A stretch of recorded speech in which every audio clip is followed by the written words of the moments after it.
Hello and welcome to Sports Fan Entertainment, and the 2018 NBA playoffs have begun and we have some interesting results out of game ones. Let's start by talking about the huge upset that took place yesterday afternoon as the Indiana Pacers defeated the Cleveland Cavaliers 98-30. And man, the Pacers were out running early in this game. They were up 17-4 early in the first quarter. LeBron James didn't attempt a field goal in the first quarter. I don't know what was going on with the Cleveland Cavaliers, and the question now becomes, are the Cavs in trouble? Now, I'm not willing to go there yet, but I am willing to say we got at least a 6-game series here, folks, because the Pacers can play and the Cavs right now are struggling. Now, the important stat to take away from yesterday's game is that the Cavs only shot 23% from three, and that's not going to continue to be the case for the rest of the series. But LeBron, what's going on with LeBron? Yes, he had a triple-double yesterday. He had 24 points, about 10 rebounds, and 12 assists, but he didn't attempt a field goal in the first quarter. Is he already mailing it in? Because we remember what it looked like when LeBron left Cleveland for the first time, right? It appeared as if in that last series he was kind of mailing it in. And I can't believe that when the playoffs had begun, despite the Cavs being having played well for the past 2 weeks, that he would not be up for game one of any playoff series. I mean, look, LeBron dominates game ones, especially in the first round. I believe he's 48-8 in his career in first round game ones. This is ridiculous that he lost this game, but I still have the Cavs coming back to win this series. Kevin Love was awful yesterday, as was Jeff Green. Jeff Green was absolutely terrible. He was either 0 for 7 or 0 for 8, couldn't make anything. J.R. Smith was LeBron's best player yesterday, LeBron's best teammate. That's not going to happen again. You're going to see guys like Rodney Hood, Jordan Clarkson, and Larry Nance step up in future contests, but it just goes to show the Cavs can still have some absolutely ugly performances, and although I picked them to go to the NBA Finals, this is why I picked them to ultimately lose, because this team still does not look like it's ready to ultimately win the NBA championship this year, and it looks like LeBron's going to understand that. He's going to be leaving in free agency. That's what I already see happening right now. We move on to the other significant games. Let's talk about yesterday's games, because those are the games that I actually were able to watch. The Milwaukee Bucks came oh so close to defeating the Boston Celtics as Chris Middleton hit an absolute bomb three from over 30 feet away, right side of the court. 0.5 seconds left to tie the game. Incredible. And this came right after Terry Rozier of the Boston Celtics had a hell of a step back to go ahead by 3 in this basketball game. This was a great basketball game, great playoff game. This was great playoff action that we got yesterday, and I loved this game. It was a great game. Giannis Antetokounmpo and Chris Middleton, they led their teams. They both had over 30 points for the Milwaukee Bucks, so you loved that. But Jabari Parker didn't step up. Eric Bledsoe was only okay. They need to have better performances from Bledsoe and Parker moving forward. I have the Bucks upsetting the Celtics in this series, but they need to get more out of Eric Bledsoe and Jabari Parker. No one's going to be able to stop Giannis Antetokounmpo. Yes, Jaylen Brown is a decent defensive player, and as is Jason Tatum, but they cannot stop Giannis. Giannis was getting his way throughout this entire game, especially in the fourth quarter. They can't stop him.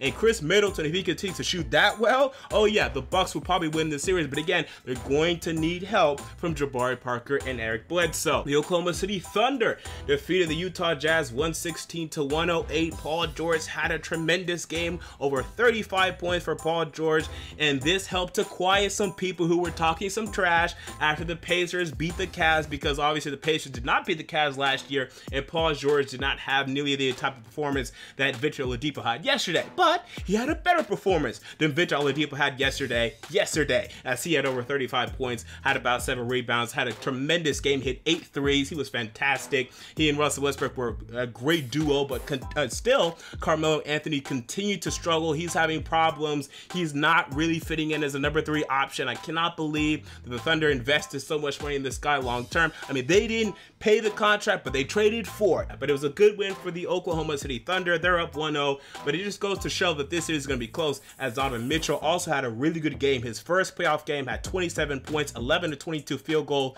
I mean, that is what you're looking for. This guy is an absolute stud. He's going to continue to make plays in the NBA for years to come. Cannot wait to see this guy continue to develop.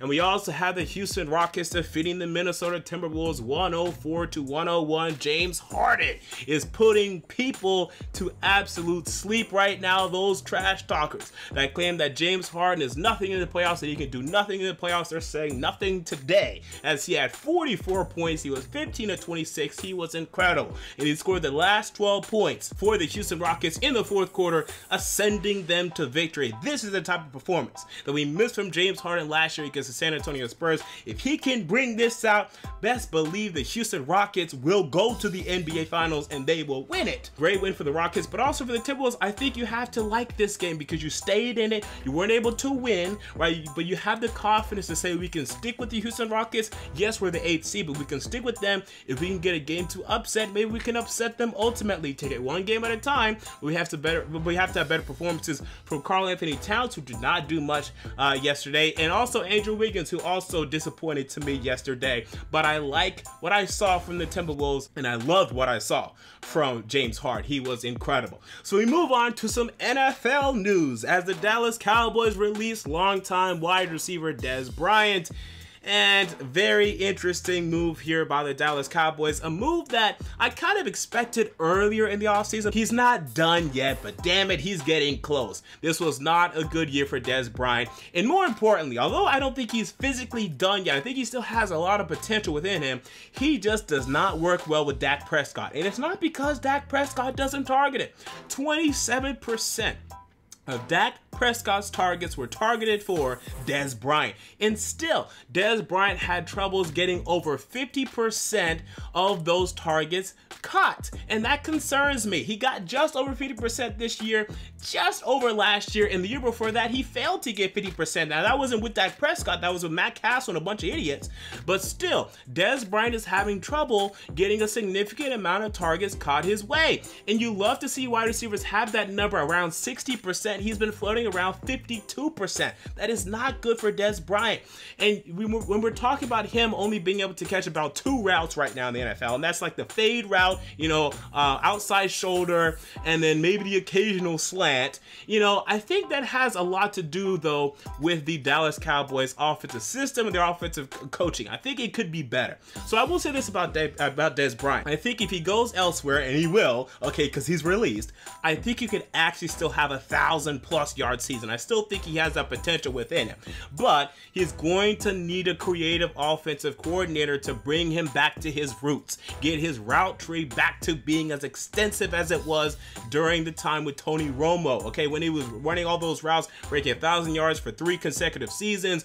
That is a Dez Bryant that I think we could still see. But you also have to keep his mouth shut, because as we know, Dez can run his damn mouth. Now, he has been doing that too much lately, okay, so I'll give him credit there, but it's still a bit annoying. Now, I had a bunch of Titans fans contacting me saying, should we invest in Dez Bryant? To which I say definitively no, because him and Corey Davis are too similar to me. I don't think we get anything from signing Dez Bryant. I think we need a different wide receiver than Dez Bryant, because we have one in Corey Davis. We hope that one day Corey Davis can be as good as Dez Bryant was, maybe even better. That doesn't make sense to me. We don't need 2 guys that look the exact same. I don't buy that. But I do buy that other teams should look into him. And right now we have 3 teams that are interested. The Baltimore Ravens have expressed interest. That makes a lot of sense to me. They're building a veteran wide receiver core. They signed Michael Crabtree in free agency. They also signed John Brown. They have Mike Wallace still. Adding Dez Bryant to that mix though does not make sense to me. Well, do you need Mike Wallace, Dez Bryant, and Michael Crabtree? They're all doing the same thing, especially Crabtree and Bryant. I don't buy that. John Brown is the one wide receiver there that does something different, but now you need someone over the middle running stuff, and Dez Bryant can do that. I'm not saying that he can't, but I don't get the decision there, other than, oh, we like veteran wide receivers in Baltimore. Okay, Green Bay Packers, we've also heard. This makes sense to me, because you got rid of Jordy Nelson, now you can bring in Dez Bryant. That makes sense to me. Those guys are a bit similar. Now you have a different guy coming in to rejuvenate your wide receiver room a little bit. That makes sense to me. I'm okay with that. Seattle Seahawks, I'm okay with that too. Doug Baldwin's a different wide receiver than Dez Bryant. That's a decent combination to me. It makes sense to me. But the Ravens, that doesn't make sense to me. I don't get it. But whoever signs him, do not invest more than a 3-year deal. And personally, I would offer a 2-year I'd say $16 million deal. If he'll take it, if he doesn't take it, he can walk. So there you go. Those are my thoughts on the recent happenings in the NFL and the NBA. What are your thoughts? Comment down below. I want to know. If you enjoyed the video, make sure to like, comment, and most importantly, to subscribe. And until next time, this has been MJ of Sports Fan Entertainment, and I'm out. See you all later.